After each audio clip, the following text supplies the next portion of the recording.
우리는 주 안에서 한 가족입니다. 맞습니까? Мы во Христе одна семья. Это так? Аминь. 가족이 말이 없으면 이상한 가족이죠. Если в семье нет общения, то это странная семья. Правильно? 자주 나누고, 자주 격려하고, 자주 기도해주고 그러는 우리 사이가 됐으면 좋겠습니다. И я искренне желаю, чтобы мы друг с другом часто общались, часто друг с другом молились, спрашивали, как дела. И вот такое было живое общение у нас с вами.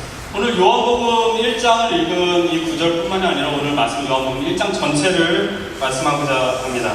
И сегодня я хотел бы с вами поговорить не только о прочитанном отрывке, но в целом о контексте всей первой главы Евангелия от Иоанна. 여러분 아시겠지만 각 복음서가 어떠한 대상을 두고서 썼다는 걸 아시죠? Вы знаете, что каждое Евангелие было написано определенному адресату. Была аудитория, которая была обращена это Евангелие. 예를 들어서 마태복음 같은 경우는 유대인들 또 부자들에 대해서 썼기 때문에 유대인을 외식하는 내용들이라든지 아니면 금전에 관한 내용들이 많이 나오죠. И, например, Евангелие от Матфея написано иудеям, и особенно затрагиваются там темы, например, либо лицемерия в исполнении закона, либо вопросов денежных, финансовых. 또 마가복음이나 누가복음 같은 경우는 헬라인에게 써 있고 또 이렇게 가난한 자들에게 대상으로 써 있어서 뭐 두렙 돈 뭐 이렇게 우물가의 여인 뭐 여러 가지 이런 내용들이 많이 나옵니다. И, например, Евангелие от Марка, от Луки написаны были там людям бедным, да, грекам, которые, в принципе, были бедного сословия, и о двух лептах там упоминается. В общем, говорится о таких вот вещах. 그 중에서도 요한복음은 여러분들 읽어보시면 알겠지만 굉장히 좀 색다릅니다. И когда вы читаете Евангелие от Иоанна, вы чувствуете, насколько сильно оно отличается от других Евангелий. 똑같이 예수님의 행적을 나타내고 있는데 뭔가 좀 다릅니다. 느끼셨나요? То же самое Евангелие, в нем тоже говорится об Иисусе Христе, но оно читается по-другому. 다른 것은 탄생에 대해서 시작을 하는데 요한복음의 시작은 어떻습니까? 태초에 말씀이 계신다라고 하면서 빛이 있다라고 얘기하고 있습니다. И, например, в других Евангелиях говорится о родословной Иисуса Христа, там, а здесь говорится, в начале было Слово, и Слово было у Бога, и Слово было Бог. То есть говорится о Слове, о свете.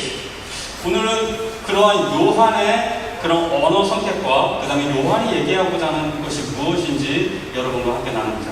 И сегодня я хотел бы с вами поделиться вот выбором Иоанна, как он подбирал слова для того, чтобы правильно описать личность Иисуса Христа. 성경에서 이 말씀이라는 단어는 로고스라는 단어는 하나님을 대변하고 있습니다.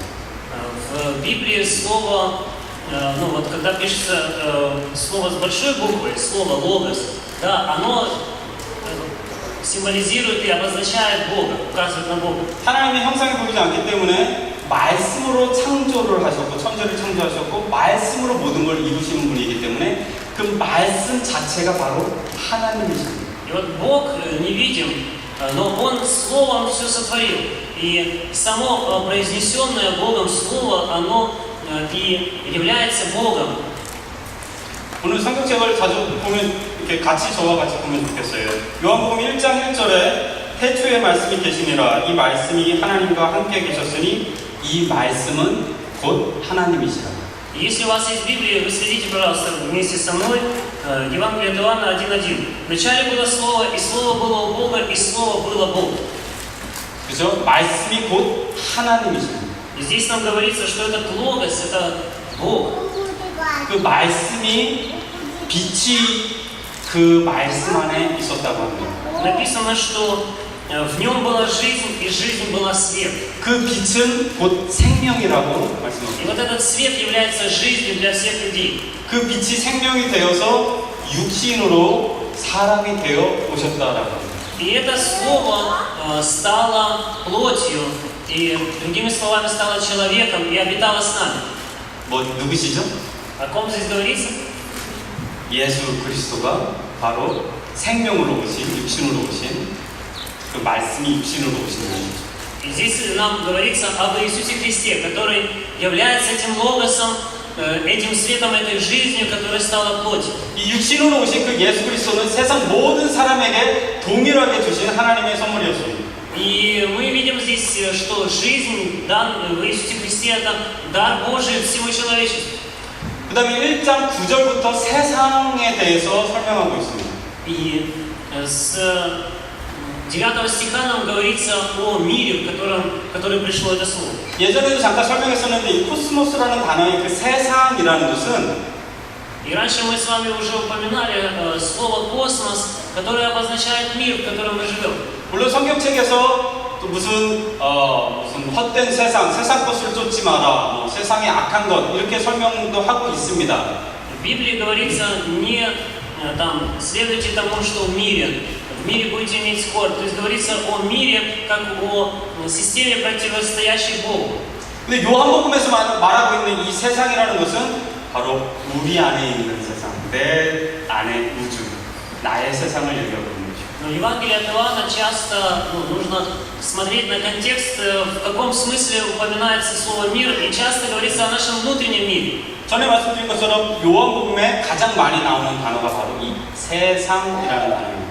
И слово «мир» — это слово, которое чаще всего упоминается в Евангелии от Иоанна. 이 세상이라는 것을 바로 나라고 적용하시면 여러분들이 이 말씀이 나에게 다가오실 수 있습니다. И вы можете вместо слова «мир» поставить свое «я», и вот в таком контексте читать их будет прекрасно понимание Божьего Слова. 이 세상이라는, 이 우주라는 이곳에 빛이 비춰졌습니다.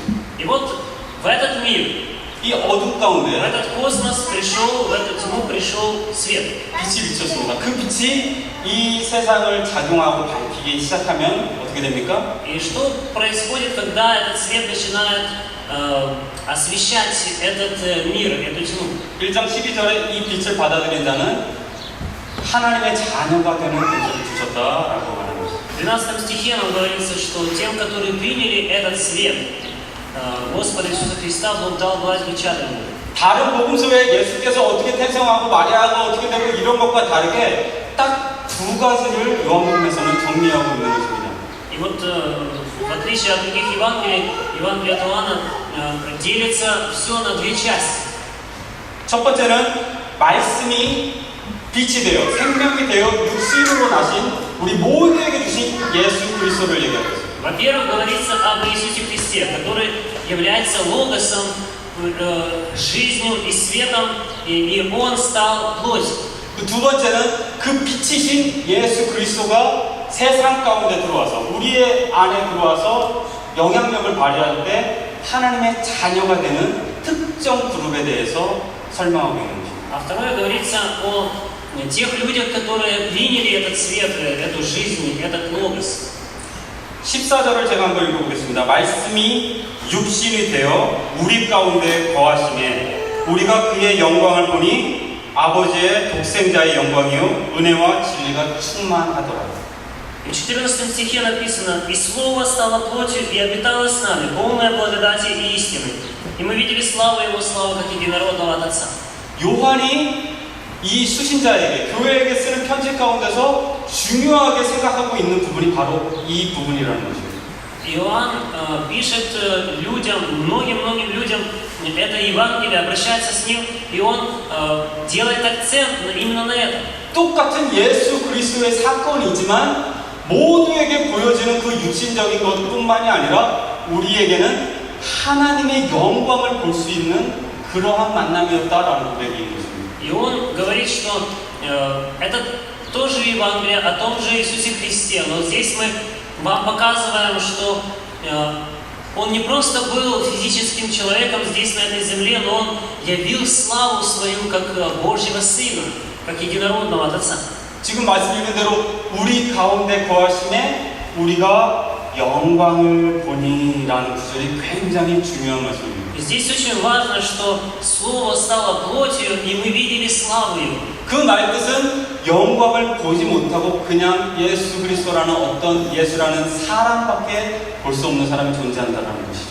И здесь говорится о том, что были люди, которые в Иисусе видели просто человека и не видели в нем Божьего Сына. 실제로 그랬습니다. 하나님의 말씀을 적는 서기관들, 또 하나님의 일을 잘 거룩하게 지키는 율법을 지키는 바리새인들이 예수를 어떤 영광으로 보지 못하고 하나님의 자녀로 보지 못하고 한 사람으로밖에 보지 못했었습니다. И это действительно так. Например, книжники или фарисеи, они видели в Иисусе Христе просто человека, которого считали учителем. 우리가 이 요한복음을 보면서 그 하나님의 영광을 여러분 개인이 맛볼 수 있는 그러한 시간이 되었으면 좋겠습니다. Иоанн, обращаясь сквозь века и к нам с вами, он говорит, что вы можете видеть славу Иисуса Христа, славу Его как Божьего Сына. 이제 요한복음 1장 19절에서는 바로 하나님의 영광을 체험한 자들이 어떻게 퍼지는가에 대해서 설명하고 있습니다. И нам, благодаря Иоанну, говорится о том, как умножается количество тех людей, которые увидели славу единородного Сына. 사도 요한, 세례 요한은, 침례 요한은 하나님의 어린 양을 보라라고 예수 그리스도를 표현하였습니다. Когда Иоанн Креститель увидел Иисуса, он увидел в нем Агнца Божьего, он сказал, вот Агнец Божий. 그리고 들어갔다 나오시면서 성령이 임하시는 것을 보고 하나님의 진정한 아들이다라고 34절에 표현하고 있습니다. И в 34 стихе говорится о том, что он засвидетельствовал об Иисусе, видя Духа Святого, сходящего на него после крещения. Он говорит, я видел и засвидетельствовал, что это Сын Божий. 첫 번째로 예수 그리스도가 하나님의 아들이심을 본, 하나님의 영광을 본 사람이 바로 세례 요한이었던 것입니다. И первым из людей Иисуса Христа Сыном Божьим признал именно Иоанн Креститель. 그리고 그의 제자들한테 말합니다. 저 세상계를 지고 가는 어린 양을 보라 라고 하니까 제자들이 예수님을 따르기 시작합니다. И обращаясь к своим ученикам, он говорит, вот смотрите, он является Агнцем Божьим, который берет на себя грех всего мира. И ученики Иоанна последовали за Иисусом. 그리고 예수님과 대화를 합니다. И они начали беседу с Иисусом. 예수께서 제자들에게 무엇을 구하느냐라고 하니까 И Иисус, чувствуя, что кто-то за ним идет, он оборачивается и говорит, что вам надо от меня? 어디 계시옵니까? 라고 물어봅니다. И они отвечают ему, где живешь? 그냥 사는 곳을 얘기하는 게 아니죠. 어디에 속한 사람입니까? 라고 물어보는 거죠. И они не просто говорят ему, там, где находится твоя квартира, а где ты обитаешь, кому ты принадлежишь. 한마디 합니다. 와, 봐. А Иисус говорит, пойдите и посмотрите. 와, 보라, 와서 보라 라고 말씀합니다. Он говорит, идите за мной, и вы увидите. 그리고 제자가 안드레가 베드로한테 권합니다. 와. И потом один из этих учеников, Андрей, идет за Петром и говорит, идем со мной, я тебе покажу Спасителя. 뭐라고 고백합니까? 41절 보면은 형제 시몬을 찾아 말하되 우리가 메시아를 만났다 라고 얘기합니다. В 41 стихе говорится об Андрее. Он первый находит брата своего Симона и говорит ему, мы нашли Мессию, что значит Христос. 무엇을 봤던 것이었을까요? Кого он увидел? 그 잠깐 있었던 사이에, 얼마 안 있었던 사이에 어떤 것을 보고 메시아라는 것을 알 수 있었어요? Что же он увидел в Иисусе такого за тот короткий период времени, что он с ним встретился, общался, что он его уже называет Мессией?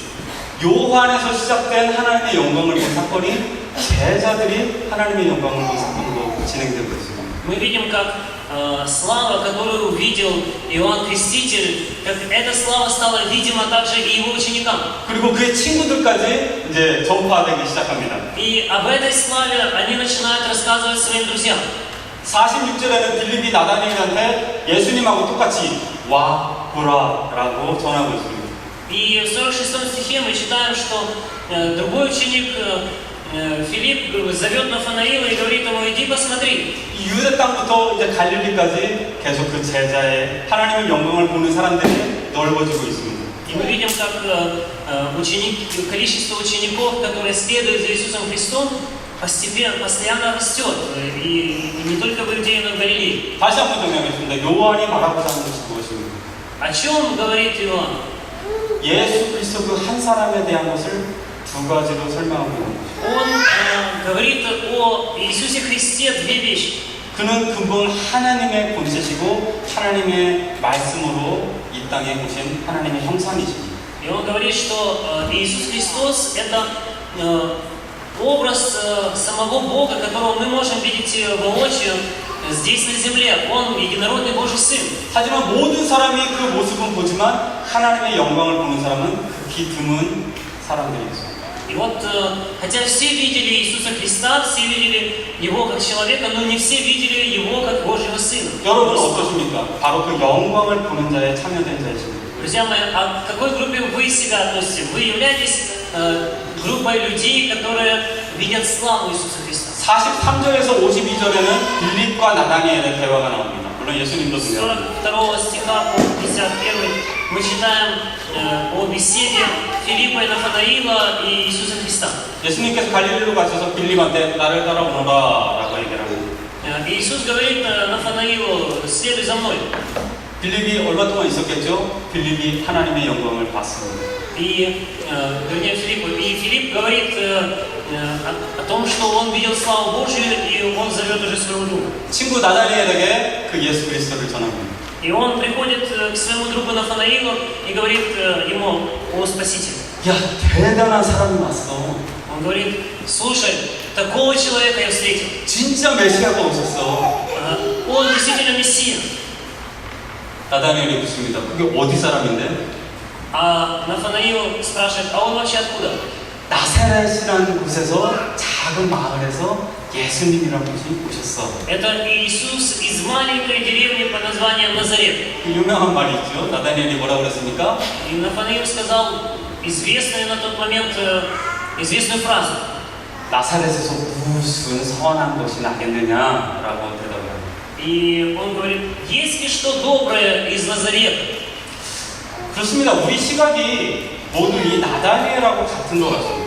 И вот наш взгляд, он может быть подобным взгляду Нафанаила. 어떤 지역에 대한 출신, 또 교육, 어떤 가정 환경, 배경, 명성 이런 것을 가지고 우리는 사람들을 많이 판단을 합니다. Мы часто оцениваем друг друга и вообще людей, с которыми мы встречаемся, такими по некоторым критериям. Какое у человека образование, откуда он приехал, из какой он семьи. И всё такое. 아마 그 시대에도 예수님을 봤을 때 그런 시각으로 봤다라면 그냥 한낱 나사렛에서 온 촌놈으로밖에 볼 수가 없었던 것이죠. Если бы в Иисусе Христе видели просто и только человека, который приехал из Назарета, из маленькой деревни, провинциала там какого-то, 아, 그럼 무슨 촌에서 그런 선한 것이 날 수 있겠어? 라고 하니까 빌립이 와서 보라 라고 권합니다. и когда Нафанаил такую реакцию свою показывает, говорит: действительно ли Шимон из Назарета того может быть хорошего, то Филипп ему говорит: ты пойди и посмотри. 예수님이 나다니엘을 보자마자 어떠한 사람인지 아시고 참 이스라엘의 사람이로다 간사한 것이 없도다 라고 한마디 합니다. Иисус, видя Нафанаила, говорит о нем, сразу же видит его внутреннюю сущность и говорит: вот это израильтянин, истинный израильтянин, в котором нет лукавства. 그리고 내가 나 만나기 전에 무화과 나무에 있던 것을 내가 보았노라 라고 하니까 깜짝 놀랍니다. 아무도 모르던 일을 예수께서 알고 계십니다. И когда Иисус говорит: прежде чем Филипп пришел к тебе, когда ты был под смоковницей, я уже тебя видел, я знаю тебя. И Нафанаил был поражен этим, потому что Иисус знал то, что не знали другие люди о нем. 나다니엘이 고백을 합니다. 이번엔 어떤 고백이 나왔을까요? И Нафанаил исповедует Иисуса, знаете, какими словами? 당신은 하나님의 아들이시요 당신이 이스라엘의 임금이로소이다. Ты Сын Божий, ты Царь Израиля. 참 나다니엘의 그 잠깐 사이의 시각이 바뀌는 게 보이시죠? Видно, что взгляд и мнение Нафанаила, оно в мгновение ока изменилось. 처음에는 그냥 인간 예수를 보았을 뿐입니다. Он сначала просто видел в Иисусе обычного человека. 그것도 본인이 생각하기에 아주 촌구석에서 온 그냥 무시할 수밖에 없는 그런 사람으로 보았습니다. И плюс к этому он видел в нем человека, которого можно было бы, в принципе, которого можно было бы презирать или пренебречь этим человеком, проигнорировать его. 그가 예수님을 만나고 하나님의 아들이심, 바로 하나님의 영광을 보게 되었습니다. Но когда он встретился с Иисусом, когда он увидел Христа, он увидел в нем Сына Божия, Царя Израиля. 그리고 마지막 51절의 가르침을 통하여서 나다니의 시각은 바로 하늘 문이신, 하늘의 통로이신 예수 그리스도를 알게 되었습니다. И в 51 стихе нам говорится о том, какую славу Иисус открывает своим ученикам, что Он дает им увидеть. 이것은 예수님의 말뿐만이 아닌 바로 요한의 이 독자를 향한 교회들을 향한 설교인 것입니다. И это было, знаете, принадлежало право увидеть все это не только Иоанну и ученикам Иисуса, но и тем, кому Иоанн обращался с этой проповедью, с этим Евангелием. 교회들아, 여러분 성도들아, Он говорит церкви, братья и сестры, возлюбленные в церкви. 예수 그리스도의 형상을 보고 여기에 모였느냐? Вы собрались здесь для того, чтобы увидеть образ Иисуса Христа. 중요한 것은 진정한 예수를 개인적으로 만나게 되면 하나님의 영광을 보게 될 것이다. Если вы по-настоящему встретитесь с Иисусом, то вам откроются небеса, и вы увидите Божью славу. 그 예수 그리스도는 바로 하늘 문을 열고 닫을 수 있는 바로 주인이시다. Он является господином неба и земли. Он может открыть небеса и закрыть их. 요한복음 1장부터 21장의 요약이자 가장 중요한 것을 처음에 시작하고 있는 것입니다. И Иоанн, начиная свое Евангелие, в первой своей главе, он говорит о самых-самых важных вещах. 이 말씀이 오늘 여러분들에게는 어떤 말씀을 주고 계십니까? Что вам сегодня говорят эти слова? 우리는 주의 영광을 보았다라는 이 무리에 참여되어 있습니다. Являемся ли мы теми, кто принадлежит к группе людей, увидевших славу Божию? Кто может сказать, я видел Божью славу? 저는 교회 안에서 하나님의 모습을 형상을 많이 봅니다.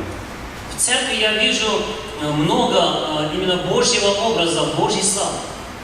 찬양팀 그리고 이렇게 꽃, 반주, 여러 가지 또 주일학교나 많은 곳에서 헌신하고자 하는 또 교회를 위해서 기도하는 많은 모습들을 보게 됩니다. Я вижу вот такое посвящение и в плане в служении прославления. Кто-то приготовил цветы, кто-то аккомпанирует, кто-то помогает в воскресной школе. Я вижу, что кто-то молится за церковь. И все это, в этом всем проявляется Божья слава. 회사에서 이렇게 피곤한데도 일하면서 힘든데도 이렇게 성가대로 봉사하고 이렇게 하는 것들이 쉬운 일이 아니더라고요. И, наверное, не просто там всю неделю работать в компании, на фирме, там где-то на предприятии, и потом приходить в воскресенье и еще трудиться и служить там в хоре или в другом служении. 각 구역으로 또 모이고 구역장으로 섬기고 여러 가지 일로 봉사하고 그런 헌신하는 마음이 있는 것이 그냥 힘으로 되는 것이 아닙니다. И быть посвященным, там, собираться, отдавать свое время, свои силы. Вот все это не просто, невозможно своими силами просто это все сделать. 오직 예수 그리스도의 영광을 본 자들만이 그러한 헌신을 할 수 있는 것이기 때문에 저는 그러한 모습을 통하여서 예수 그리스도를 보고 있습니다. И только тот, кто увидел в Иисусе Христе Божью славу, только тот человек может так служить. И я в этом, вот во всем этом служении, в этом посвящении я вижу действие Божьей славы. 바라오기는 여러분 모두가 더욱더 그러한 모임과 그러한 예수의 영광을 나타내는 그러한 모임들이 있었으면 좋겠습니다. Я искренне желаю, чтобы мы с вами еще больше стремились и участвовали во всех собраниях, во всех служениях, которые происходят, чтобы еще больше Божьей славы мы с вами видели и являли собой в своей жизни.